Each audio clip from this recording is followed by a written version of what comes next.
Hello everybody, today we are going to discuss direct and indirect speech with some examples. Okay, here is an example. We are going to convert this into indirect form, right? So as we discussed already, some 6 steps are there. The first step is identify the type of sentence. What type of sentence it is, you have to identify.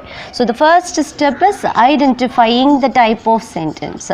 So identifying the type of sentence. Tell me what type of sentence it is. It is just a simple statement, right? It is just a simple statement. Okay, we have found what type of sentence it is. Number 2, you have to change the reporting verb. You have to change the reporting verb. What is here? Yes, said to. So for the statement, the reporting verb should be changed to told.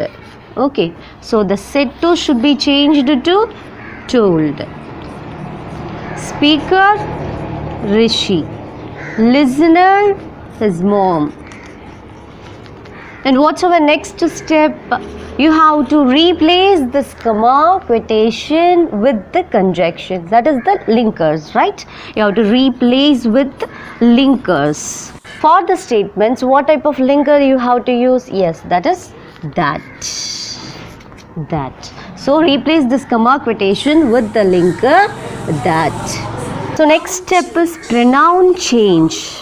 Pronoun change. So you have to change this subject pronoun. So I refers to whom? I refers to Rishi. So it should be changed to he. Okay. The next verb change. Next step is verb change. As I told you already, all the present form of the verb should be changed to V2. That is the past form of the verb, right? So am should be changed to was. So he was hungry. Full stop. That's all. Right? Okay, in the previous example we discussed about the statements. Now we are going to discuss about the interrogative type of sentence. As you know, there are 2 types of interrogatives, that is yes or no type and WH question type. Shall we see one example for yes or no type, right? Mother said to Priya, have you done your homework? This is interrogative type of sentence. What type of sentence it is? Is it WH question or yes or no type question? So now helping verbs are there, so it is yes or no question. Okay, so have you done your homework?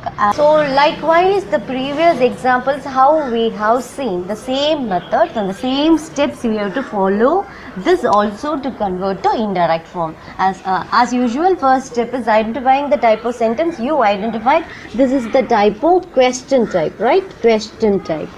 And next you have to change the reporting verb. So said to should be changed to for questions asked.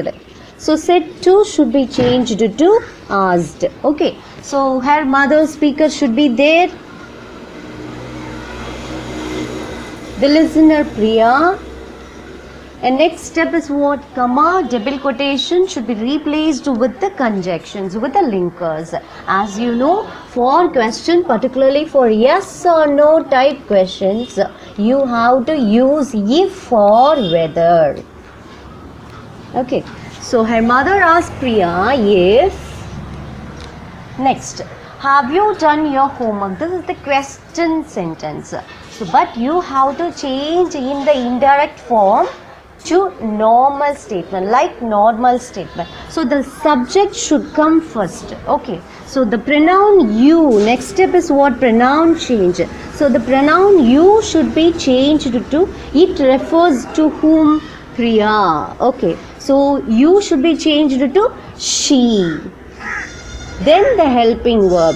I told you everything should be in the past form. So have past form had. So she had done your homework. Possessive change. Okay, possessive pronoun change. Your homework. Whose homework? It is actually Priya's homework. So you have to change this to her homework. Okay. but we are changing this question to like normal statement, so we should not use question mark, we should use the period, that is full stop. Okay, is it clear? Shall we move on to next?